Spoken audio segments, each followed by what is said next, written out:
Lennox Lewis, a Canadian boxer of Jamaican descent who lived in England. Such a unique mix had never been seen by the American public before. This man confidently sat upon the throne of the heavyweight division, a chess player both in life and in the ring. Calm, proud, and somewhat arrogant, his personality caused a strong reaction compared to the scandalous bad boys of the past. Riddick Bowe, Mike Tyson, Michael Moorer, Andrew Galata, and the incorrigible playboys Evander Holyfield and Tommy Morrison. America simply wasn't ready for such a champion. Lennox was an outsider everywhere, but that didn't bother him at all. Left hook by Lewis. Galata goes down. Stop it here. You get that sense.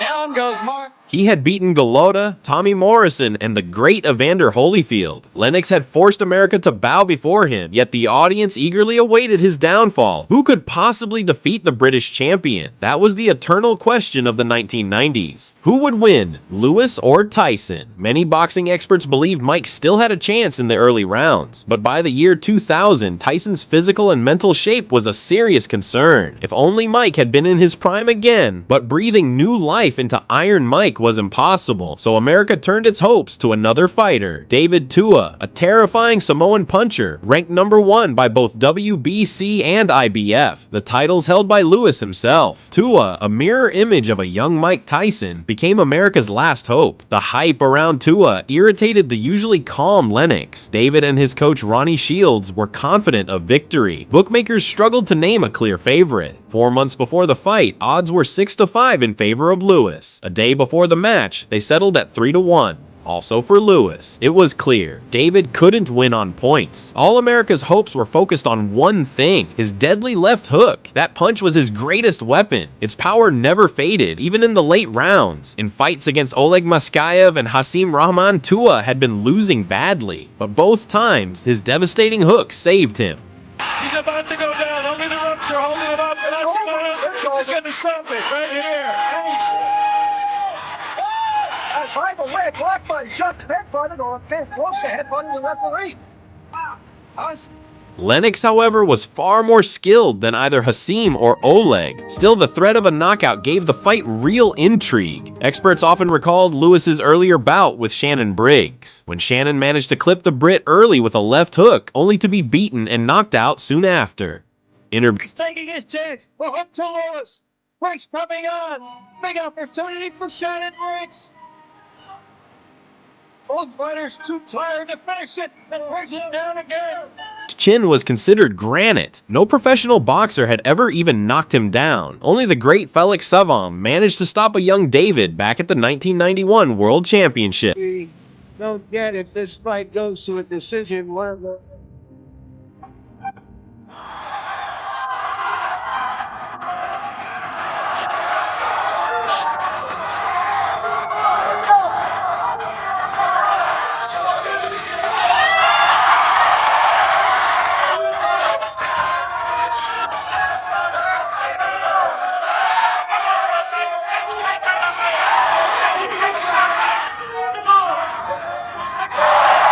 Regardless of the result, Lennox was guaranteed $8.5 million, while David would earn $3.5 million, the biggest payday of his entire career. 12,000 spectators filled the Mandalay Bay Arena in Las Vegas, awaiting the clash of the two best heavyweights of their era. 1,000 of David's countrymen had flown in from New Zealand to support their hero. Before the fight, organizers opened a secret poll box. Each spectator, upon entering the arena, had dropped a small photo of the boxer they supported. When counted, 94% and over 11,000 people had chosen David Tua. Once again, this showed the dislike many Americans still felt for Lennox Lewis.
Let's go, let's go. Tua threw his left hand. The crowd roared in applause, but it quickly became clear David's only hope was for Lewis to make a mistake. Lennox controlled the distance perfectly, keeping his rival at arm's length. His jab sharp, his timing precise. Thanks to trainer Emmanuel Stewart, his punches had surgical accuracy.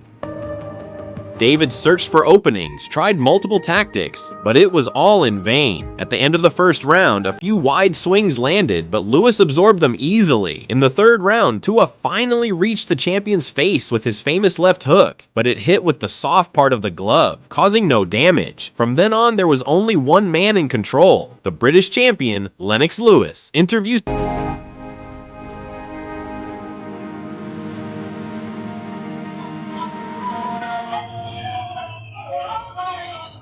Ladies and gentlemen, here Stood endless attacks from the champion. He remained dangerous, but powerless to change the fight. Lewis's right hand shook him several times, but Tua's low stance, strong neck, and solid defense kept him from being knocked out. He lost clearly, and Lewis cruised to a dominant decision victory.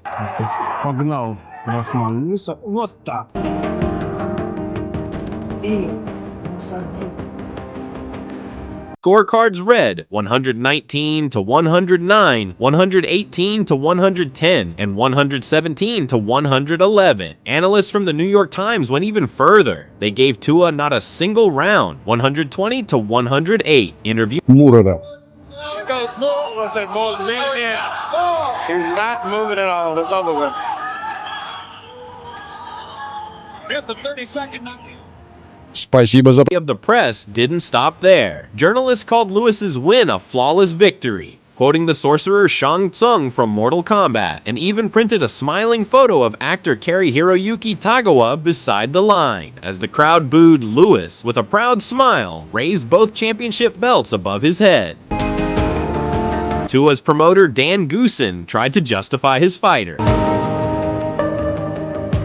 David fought with a broken rib from the second round. He was in great pain, but refused to quit. But Lennox interrupted. "I've heard this before. There's always something wrong with Tua. I had a bad knee, a broken nose, and an ear injury. Does Dan know that? To hell with excuses, give me Mike Tyson." Lewis then backed his words with numbers. 300 clean punches landed by him against 110 from Tua. David, visibly upset, still showed respect. "He's the champion," he said quietly at the press conference. Then came his famous line, "He's impossible to beat." But David was wrong. 6 months later, Lennox's arrogance cost him dearly. Hasim Rahman, the very fighter Tua had once beaten, knocked Lewis out cold in the 5th round. A 20-1 underdog, delivering one of boxing's biggest upsets.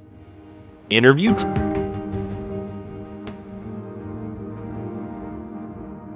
The rematch, Lewis took revenge, and later fulfilled his dream by finally facing Mike Tyson. The British champion demolished what little was left of Iron Mike.